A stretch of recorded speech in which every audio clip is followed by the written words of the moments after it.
देश के प्रधानमंत्री नरेंद्र मोदी के आह्वान के बाद गुजरात में इस बार जो होली का त्यौहार है, जो होली जलाई जाएगी, वो इससे जलाई जाएगी। ये लकड़ी नहीं है, ये गाय के गोबर से बनी हुई लकड़ी है। इसकी शुरुआत 7 साल पहले जयपुर में ही की गई थी और आज देखिए कि प्रधानमंत्री के आह्वान के बाद में गुजरात के हर शहर में जो होली जलेगी वो इसी गाय के गोबर से बनी लकड़ी से जलेगी। इसके लिए राजस्थान से विशेष रूप से लकड़ी मंगाई जा रही है गुजरात, और इस लकड़ी के बनाने वाले, इस सोच को पैदा करने वाले अतुल गुप्ता मेरे साथ हैं। इनसे जानने का प्रयास करेंगे। गायों पे बहुत लंबे समय से ये काम कर रहे हैं। अतुल जी, प्रधानमंत्री के आह्वान के बाद में आपका जो ये 7 साल पुराना संघर्ष है आज विजय में बदल गया। गुजरात आपसे लकड़ियां मंगा रहा है, कैसे देखते हैं इस विजय को? सबसे पहले गौ माता की जय। आज भारत के प्रधानमंत्री माननीय नरेंद्र मोदी जी का जो संपूर्ण भारतवर्ष में विश्व गुरु बनाने का जो संकल्प है, वो भारत के प्रत्येक व्यक्ति को गौरवान्वित इस प्रकार से करता है जब गौ माता के गोबर से लकड़ी बनती है और लकड़ी बन करके वो गुजरात और भारत के अनेक राज्यों में एक व्यापारिक दृष्टिकोण से, एक बिक्री के दृष्टिकोण से बिकने लग जाती है और जिसकी कीमत गौशालाओं को 10 रुपये किलो से मिलती है। ये उस समय सुख देता है जब एक गौशाला को गाय के गोबर को बिक्री नहीं होती और उसके बिक्री की लकड़ी का 10 रुपये मूल्य मिलता है। कितनी कितनी लकड़ी अभी गाय के गोबर से बनी हुई, कितनी लकड़ी की डिमांड अभी तक आपके पास आ चुकी है? 1700 मैट्रिक टन हम माल अभी तक बेच चुके हैं। ये 1000 महिलाएं, मतलब स्वयं सहायता समूह, जो कि 100 के ग्रुप में, 100 स्वयं सहायता समूह के ग्रुप में पूरे प्रदेश के अंदर जो निर्माण हो रहा है, गौशालाओं के अंदर निर्माण हो रहा है। 100 से अधिक गौशालाएं इसका निर्माण कर रही हैं और श्री पिंजरापोल गौशाला, टोंक रोड, सांगानेर के अंदर शिवरतन जी चितलांगिया के नेतृत्व में यहाँ लगभग 200 मैट्रिक टन सालाना का निर्माण ये कार्य चल रहा है। तो आज सबसे बड़ी बात ये है कि हमारे यहाँ पर बिक्री की समस्या नहीं है और यहाँ से जितना भी माल उत्पादित होता है उसको यहाँ से बिक्री की कोई समस्या नहीं है। 1700 तो आपने केवल एक त्योहार पे ही बेच दी जी, तो 2000 आपकी कैपेसिटी है, तो अब तो इस कैपेसिटी को आपको इंक्रीज करना पड़ेगा क्योंकि बिक्री तो अब आपके सामने खड़ी हो गई है आके। देखिए, ये हम 7 सालों से कर रहे हैं। सब 7 साल पहले जब ये काम प्रारंभ किया था तो यहाँ राजस्थान में किसी भी तरह का कॉमर्शलाइजेशन नहीं था और ना ही यहाँ पर किसी भी तरह की समझ थी कि ये गाय की गोबर की लकड़ी कि ये जो है पर्यावरण लकड़ी का विकल्प बनेगी। बहुत सारी समस्याएं थी, आज ये विकल्प बन चुकी है। इस लकड़ी को जलाने से 27% ऑक्सीजन का प्रोड्यूस होता है। ये लकड़ी जब 150 किलो जलती है तो 2 पेड़ बचते हैं। आज जयपुर में 500 होलिका दहन की बुकिंग हो चुकी है हमारे यहाँ पर। आप सोचिए, हमने 1000 पेड़ उसी दिन बचा लिए।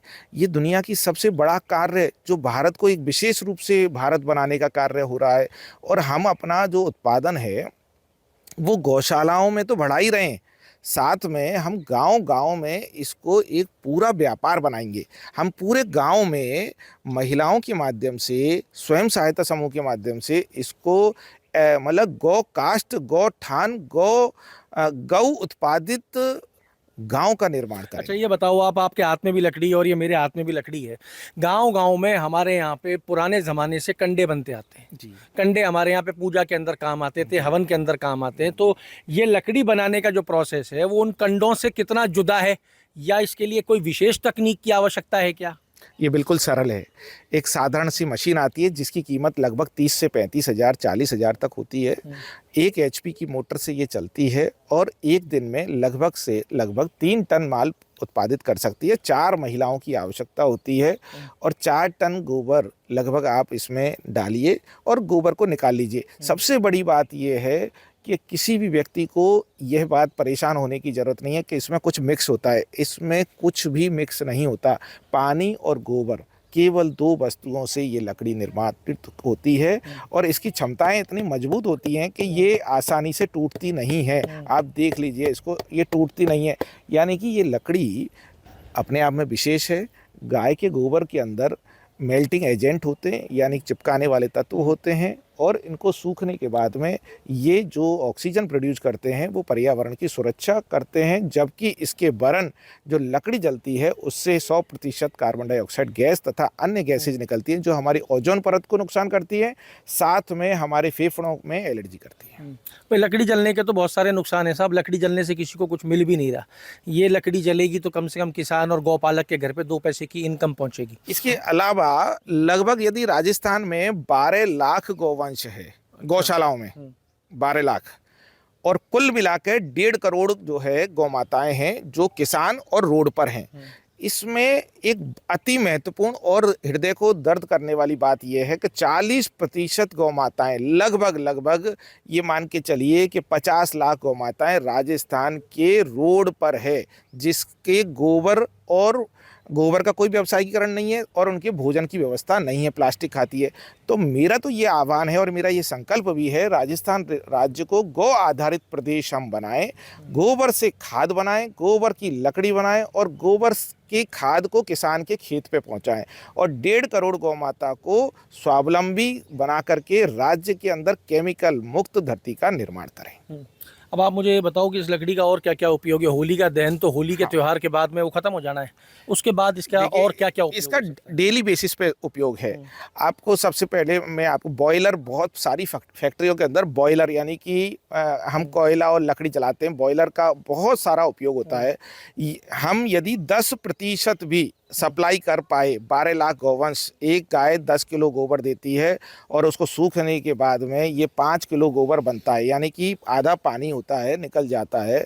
यदि हम 12 लाख का 6 लाख केजी का उत्पादन हम राज्य में कर पाए, आप 10 रुपये किलो से 6 लाख केजी को कैलकुलेट कर लीजिए, लगभग 60 करोड़ रुपए डेली की इनकम होती है।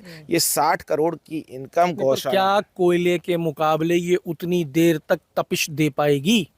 कोयले से कई गुना ज़्यादा तपिश देने की क्षमताएं होती हैं, जिसको साइंटिफिक दृष्टिकोण से प्रूव हो चुका है, टेक्निकली ये प्रूव हो चुका है।